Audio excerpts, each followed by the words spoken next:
नमस्कार, ये आकाशवाणी शिमला है। अब आप राजकुमारी चंदेल से प्रादेशिक समाचार सुनिए। आज के मुख्य समाचार। मॉनसून की वर्षा जारी रहने तक हिमाचल प्रदेश आपदाग्रस्त राज्य घोषित। प्राकृतिक आपदा से प्रदेश को 3,000 करोड़ रुपए से अधिक का नुकसान। मुख्यमंत्री सुखविंदर सिंह सुक्खू ने कहा, राज्य में जल्द ही बिजली मित्रों की भर्ती करेगी सरकार। विधानसभा में विपक्षी सदस्यों के सवालों का जवाब न आने के मुद्दे पर हंगामा। नेता प्रतिपक्ष जयराम ठाकुर ने कहा, विधायकों के अधिकारों का हो रहा हनन। और प्रदेश में मानसून की वर्षा का कहर लगातार जारी।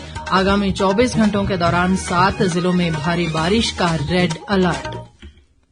अब समाचार विस्तार से। हिमाचल प्रदेश आज से आपदाग्रस्त राज्य घोषित कर दिया गया है। शिमला में चल रहे प्रदेश विधानसभा के मानसून सत्र के दौरान आज मुख्यमंत्री सुखविंदर सिंह सुक्खू ने विधानसभा में एक विशेष वक्तव्य में हिमाचल को आपदाग्रस्त राज्य घोषित करने का ऐलान किया। उन्होंने कहा कि प्रदेश में मानसून की वर्षा जारी रहने तक हिमाचल आपदाग्रस्त राज्य घोषित रहेगा और इसके बाद ही इससे संबंधित अधिसूचना को वापस लिया जाएगा। मुख्यमंत्री ने कहा कि इससे संबंधित आदेश सभी उपायुक्तों को दे दिए गए हैं और आपदा प्रबंधन कानून की धारा 34 के तहत कार्रवाई करने को कहा गया है। सुखविंदर सिंह सुक्खू ने कहा कि मानसून की भारी वर्षा, बादल फटने व भूस्खलन से प्रदेश को अब तक 3,056 करोड़ रुपए का नुकसान हो चुका है। उन्होंने कहा कि चंबा जिले की प्रसिद्ध मणिमहेश यात्रा में अब तक विभिन्न कारणों से 16 श्रद्धालुओं की मौत हो चुकी है। इनमें से 4 श्रद्धालुओं के शव अभी भरमौर के कुगती में फंसे हैं, क्योंकि लगातार बारिश के कारण इन्हें निकालना संभव नहीं हो पा रहा है। मुख्यमंत्री ने कहा कि मणिमहेश में फंसे 15,000 तीर्थ यात्रियों में से 10,000 को सुरक्षित निकाल लिया गया है और हिमाचल पथ परिवहन निगम की बसों के माध्यम से बिना किसी शुल्क के नूरपुर तक छोड़ा गया है। मुख्यमंत्री ने कहा कि उन्हें 27 अगस्त को पूर्व मुख्यमंत्री शांता कुमार का एक पत्र मिला था, जिसमें मानसून के कारण आई आपदा पर चिंता व्यक्त की गई थी। मुख्यमंत्री ने इसके लिए शांता कुमार का आभार जताया। विपक्ष अपनी राजनीतिक रोटियां सेक रहा है और मैं उन्हें कहना चाहता हूं कि शांता कुमार जी विपक्ष के पहले मुख्यमंत्री थे, जो उन्होंने चिट्ठी लिखी है और 20,000 करोड़ आपदा प्रभावित परिवारों को देने की बात कही है, वो बात बहुत मायने रखती है। और निश्चित तौर पर शांता कुमार जी मुख्यमंत्री रहे हैं, उन्हें पता कि प्रशासन में क्या कमियां आती है। मैं शांता कुमार जी का धन्यवाद करना चाहता हूं कि वो प्रदेश के हित में, प्रदेश के लोगों के हित में इस प्रकार की उन्होंने बात की है। सरकार से ऊपर उठ के बात की है। वो जानते हैं कि सरकारें आती है, सरकारें जाती है और इस प्रकार की चिट्ठी लिखकर उन्होंने मुझे भी कहा है। मैंने उनको चिट्ठी के माध्यम से धन्यवाद भी किया है। इस बीच नेता प्रतिपक्ष जयराम ठाकुर ने कहा कि भरमौर में 500 से ज्यादा लोग अभी भी फंसे हुए हैं, क्योंकि वे चलने की स्थिति में नहीं हैं। उन्होंने कहा कि वहां सड़क, पानी और बिजली की व्यवस्था को युद्ध स्तर पर बहाल किया जाए, ताकि फंसे हुए लोगों को भरमौर से निकाला जा सके। जयराम ठाकुर ने विभिन्न कारणों से हुई मौतों के परस्पर विरोधी आंकड़ों और भरमौर में अभी भी फंसे तीर्थयात्रियों का मुद्दा भी उठाया। मुख्यमंत्री सुखविंदर सिंह सुक्खू ने घोषणा की है कि प्रदेश सरकार जल्द ही बिजली मित्रों की भर्ती करेगी। विधानसभा में आज शून्यकाल के दौरान विधायक रणधीर शर्मा द्वारा बिजली बोर्ड में स्टाफ की कमी का मुद्दा उठाए जाने पर मुख्यमंत्री ने कहा कि चयन आयोग के माध्यम से भर्ती प्रक्रिया काफी लंबी होती है। ऐसे में सरकार जल्द ही बिजली मित्र भर्ती करेगी, ताकि फील्ड में स्टाफ की कमी को दूर किया जा सके। उन्होंने इस संबंध में विपक्ष के सुझावों का भी स्वागत किया और कहा कि सभी विपक्षी विधायकों को इस तरह के सकारात्मक सुझाव देने चाहिए। मुख्यमंत्री ने यह भी कहा कि हिमाचल और पंजाब की सीमा पर स्थित उन सभी घरों को बिजली के मीटर दे दिए जाएंगे जिनका एनओसी पंजाब से मिल जाएगा। विधायक रघुवीर सिंह बाली द्वारा उठाए गए एक मामले पर मुख्यमंत्री ने कहा कि करुणामूलक आधार पर नौकरी पाने के लिए आय सीमा में छूट का मामला जल्द सुलझेगा। उन्होंने कहा कि सरकार ने करुणामूलक आधार पर नौकरी पाने के लिए कुल आय सीमा बढ़ाकर 3 लाख रुपए सालाना कर दी है, लेकिन प्रति व्यक्ति आय सीमा अभी भी 62,500 रुपए है। ऐसे में इस विसंगति को सरकार जल्द दूर करेगी। शून्यकाल के दौरान ही विधायक भवानी सिंह पठानिया द्वारा उठाए गए मामले पर उद्योग मंत्री हर्षवर्धन चौहान ने कहा कि प्रदेश सरकार पंजाब से सटे सीमावर्ती इलाकों में अवैध खनन का मुद्दा पंजाब सरकार के साथ उठाएगी। साथ ही हिमाचल प्रदेश हाईकोर्ट में एक याचिका भी दायर की जाएगी। उद्योग मंत्री ने कहा कि दोनों राज्यों के बीच सीमा विवाद का फायदा उठाकर पंजाब के लोग कांगड़ा के सीमावर्ती इलाकों में अवैध खनन कर रहे हैं। विधायक लोकेंद्र कुमार, प्रकाश राणा, केवल सिंह पठानिया और त्रिलोक जम्वाल ने भी शून्यकाल के दौरान अपने अपने मामले उठाए।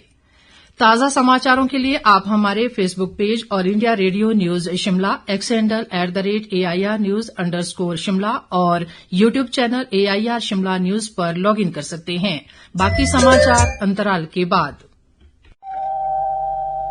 आंधी, तूफान या वर्षा के दौरान बिजली गिरना बहुत ही आम बात होती है। ये आकाशीय विद्युत के प्रवाह से उत्पन्न होती है और ऐसी अवस्था में सावधानी बरतना बहुत जरूरी है। बिजली गिरने का आभास होते ही तुरंत घर के बिजली के उपकरणों का कनेक्शन काट दें। ऐसे समय में सचेत रहें। बादल की तेज गर्जन के समय यदि आप कहीं बाहर हों तो ऐसे में खंबे, दीवारों, पेड़ों, टॉवरों आदि से दूर रहें। और संभव हो तो किसी छत की आड़ लें और तुरंत ही जमीन की ओर झुके और घुटनों व हाथों के सहारे किसी सुरक्षित स्थान पर पहुँचे। साथ ही बिजली गिरने के दौरान आप घर के अंदर हैं तो ऐसे में पानी से दूर रहें। नहाना धोना आदि घातक हो सकता है।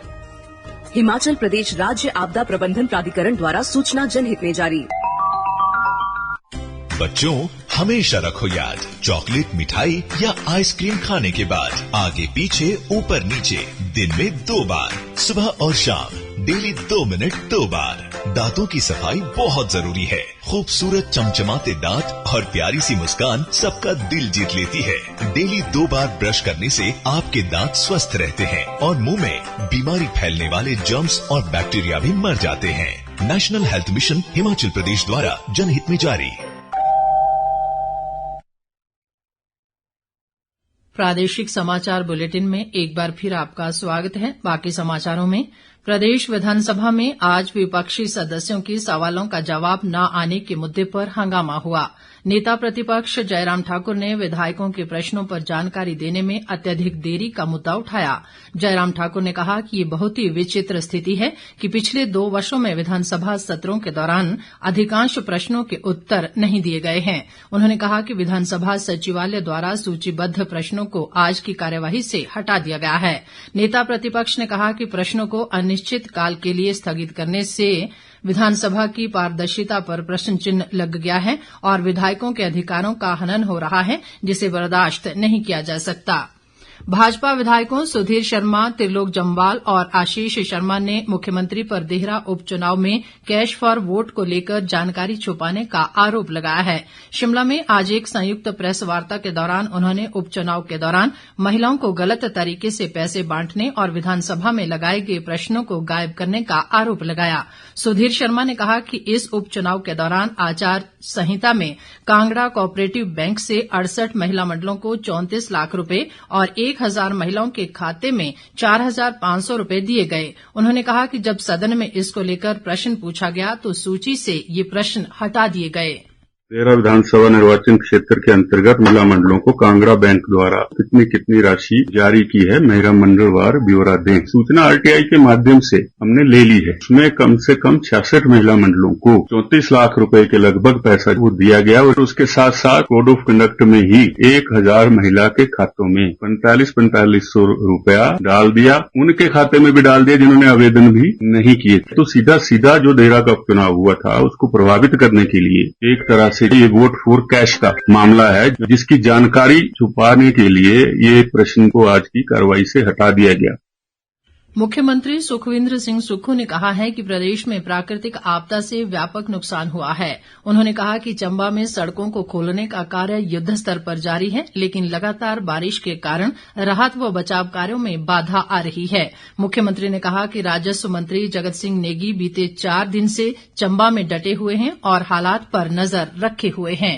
प्रदेश में आपदा से भारी नुकसान हुआ, चाहे वो सड़कों की बात है, चाहे वो पीने के पानी की योजनाओं की बात है, चाहे सिंचाई की योजनाओं की बात है, चाहे बिजली की बात है, चाहे स्कूल और सरकारी संस्थानों की बात है। सब जगह बहुत नुकसान है और जिस प्रकार के चंबा में नुकसान हुआ है, जो अभी भरमौर चंबा रोड है, उसमें बीच में कहीं 1 किलोमीटर सड़क धंस गई है, कहीं 500 मीटर सड़क धंस गई है और हमने युद्ध स्तर पर वहाँ कार्य शुरू किया और जैसे ही बारिश से हमें निजात मिलती है वैसे ही हम आगे बढ़ेंगे। इस बीच विधानसभा अध्यक्ष कुलदीप सिंह पठानिया ने आज शिमला में पत्रकारों से बातचीत में कहा कि चंबा भरमौर सड़क को जोड़ने में अभी तक करीब 10 दिन का समय लग सकता है। कुलदीप पठानिया ने कहा कि करीब 5,000 श्रद्धालु अभी ऐसे हैं जो विभिन्न कारणों से नहीं निकाले जा सके हैं। ऐसे में सड़क मार्ग बहाल होने के बाद इन्हें भरमौर से चंबा सुरक्षित पहुंचाया जाएगा। 1,1100 करोड़ का नुकसान चंबा जिला में सरकारी और गैर सरकारी संपत्ति को हुआ है। अभी बहुत सारी जो लिंक रोड्स हैं हमारे, जो सब तहसील हेडक्वार्टर को जोड़ने वाली जो सड़कें हैं वो अभी अवरुद्ध हैं और मुझे लगता है हफ्ता मिनिमम लगेगा अगर मौसम क्लियर हो गया तो। प्रदेश में मानसून का कहर लगातार जारी है और हिमाचल में 1948 के बाद अगस्त माह में दूसरी बार सबसे ज्यादा 434 मिलीमीटर बारिश दर्ज हुई है, जबकि 1948 में 456 मिलीमीटर वर्षा रिकॉर्ड की गई थी। मौसम विज्ञान केंद्र शिमला के वैज्ञानिक संदीप कुमार शर्मा ने बताया कि आगामी 24 घंटों के दौरान प्रदेश के 7 जिलों कांगड़ा, शिमला, कुल्लू, बिलासपुर, ऊना, सिरमौर और मंडी में भारी बारिश का रेड अलर्ट जारी किया गया है। 24 घंटों में पूरे प्रदेश में बारिश विटनेस की गई है। हमारे इसमें कई क्षेत्र हैं जहां हैवी टू वेरी हैवी के साथ एक्सट्रीमली हैवी बारिश दर्ज की गई है। आगामी मौसम की बात करें तो आज 1 और 2 तारीख को भी संभावना ये कई क्षेत्रों में बारिश का दौर जारी रहेगा। 1 तारीख को डिस्ट्रिक्ट ऊना, बिलासपुर, सोलन, शिमला, सिरमौर, कांगड़ा इन डिस्ट्रिक्ट के लिए रेड अलर्ट जारी किया है जहां होती है, और कल 2 तारीख के लिए डिस्ट्रिक्ट कांगड़ा, मंडी, सिरमौर के लिए रेड कैटेगरी का अलर्ट जारी किया है। इस बीच मौसम विभाग की चेतावनी को देखते हुए शिमला जिला में कल 2 सितंबर को भी सभी शैक्षणिक संस्थानों में अवकाश घोषित किया गया है। हालांकि शिक्षकों को ऑनलाइन क्लासें लगाने के निर्देश दिए गए हैं। अंत में मुख्य समाचार एक बार फिर। मानसून की वर्षा जारी रहने तक हिमाचल प्रदेश आपदाग्रस्त राज्य घोषित। प्राकृतिक आपदा से प्रदेश को 3,000 करोड़ रुपए से अधिक का नुकसान। मुख्यमंत्री सुखविंदर सिंह सुक्खू ने कहा, राज्य में जल्द ही बिजली मित्रों की भर्ती करेगी सरकार। विधानसभा में विपक्षी सदस्यों के सवालों का जवाब न आने के मुद्दे पर हंगामा। नेता प्रतिपक्ष जयराम ठाकुर ने कहा, विधायकों के अधिकारों का हो रहा हनन। और प्रदेश में मानसून की वर्षा का कहर लगातार जारी। आगामी 24 घंटों के दौरान 7 जिलों में भारी बारिश का रेड अलर्ट। इसी के साथ ही समाचार बुलेटिन समाप्त हुआ। हमारा अगला बुलेटिन आप सुन सकते हैं कल सुबह 9:20 पर। नमस्कार।